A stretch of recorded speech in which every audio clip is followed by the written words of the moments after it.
We've heard a little vibes shift from Vice President Harris, who's currently running, obviously is the nominee for president now.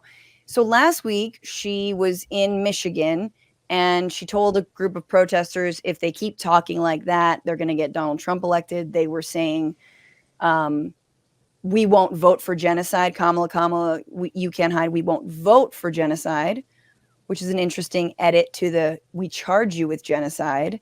There's an ask there.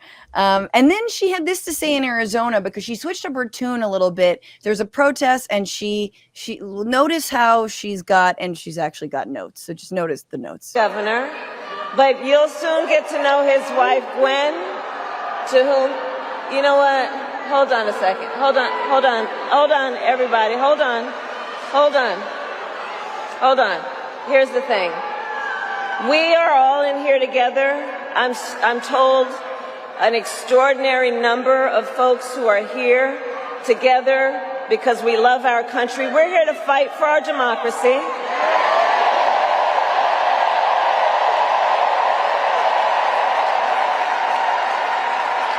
Which includes respecting the voices that I think that we are hearing from. And let me just say this on topic of what I think I'm hearing over there. Let me just speak to that for a moment, and then I'm going to get back to the business at hand.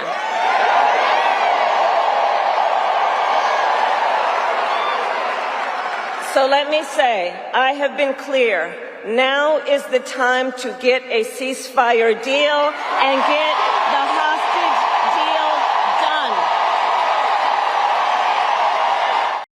done. Okay, she goes on to say that she's working round the clock on it. But Simone, you have been obviously working on this issue for years now, and you've been out in front here in the last 10 months. But I want to talk all about that. But give me your thoughts on Kamala's tone shift. Look, I think that, first of all, I welcome the tone shift. Like, it is good that the vibes feel a bit better. Her response in Michigan was really, really alarming.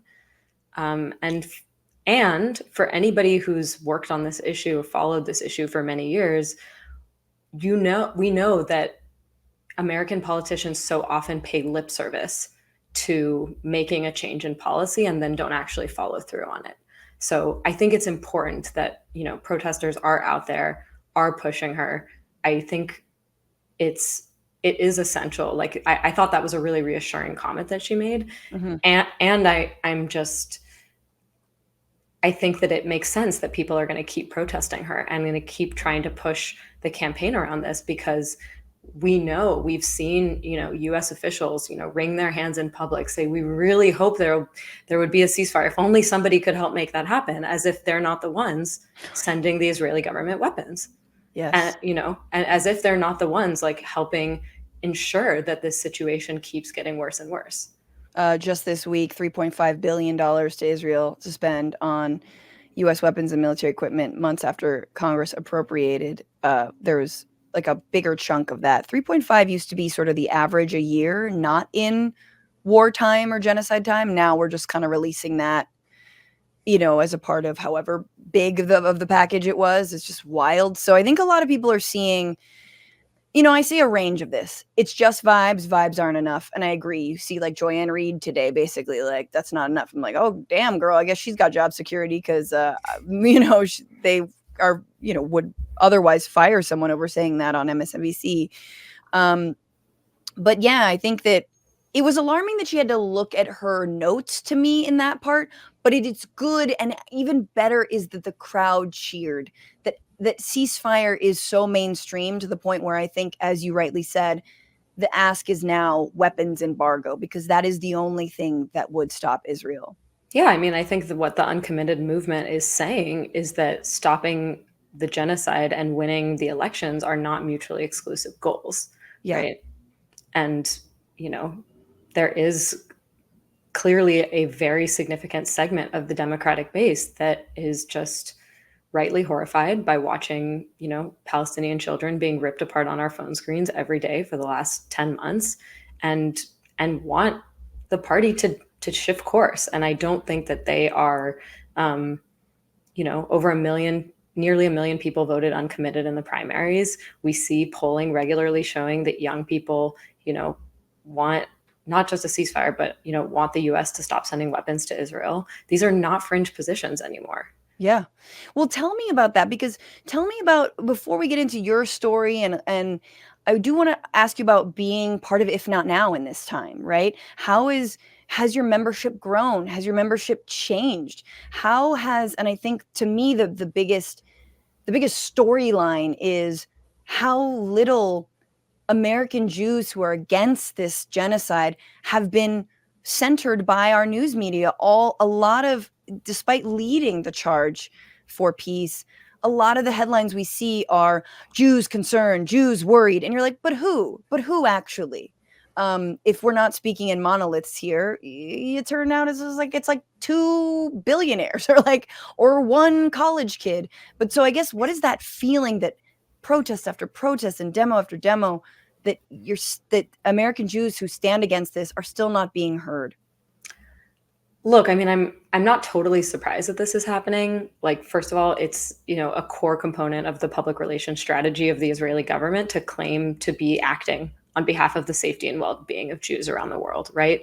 And so, like, groups that are aligned with the Israeli government are, one of their most important strategies is reinforcing that narrative for the American public, that all Jews, think the same way, that real Jews support Israel, right? I mean, this is like, we just had this completely ridiculous news cycle around, Josh Shapiro, and, if it was anti-Semitic that he wasn't chosen to be the VP candidate.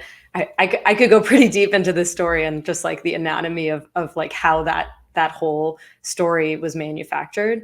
But I think ultimately, like, the message that many people receive from that story is that there's only one type of Jew that is legitimate in American politics, right? And that is a Jew who is a hardline pro-Israel voice, right? Never mind the fact that, like, Bernie Sanders ran for president. Never mind the fact that there are like thousands of young Jews in the, in the student encampment movement, right? Which Josh Shapiro compared to white nationalists, and had Yes. like the most important thing to understand about the opposition to his candidacy for the vice president was that he was far and away the most outspoken against the student encampments, and called them anti-Semitic and called them a danger to Jews, while there were, right, hundreds of young Jews around the country participating in those encampments. And Being just, arrested, like, brutalized. being arrested, being attacked, being, like, vilified by their peers.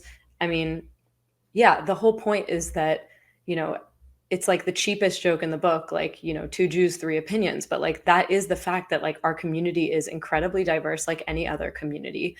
But there is one group of people who is just hell-bent on, like, telling this story over and over again, that there's just one form of Jewish politics that are legitimate in this country.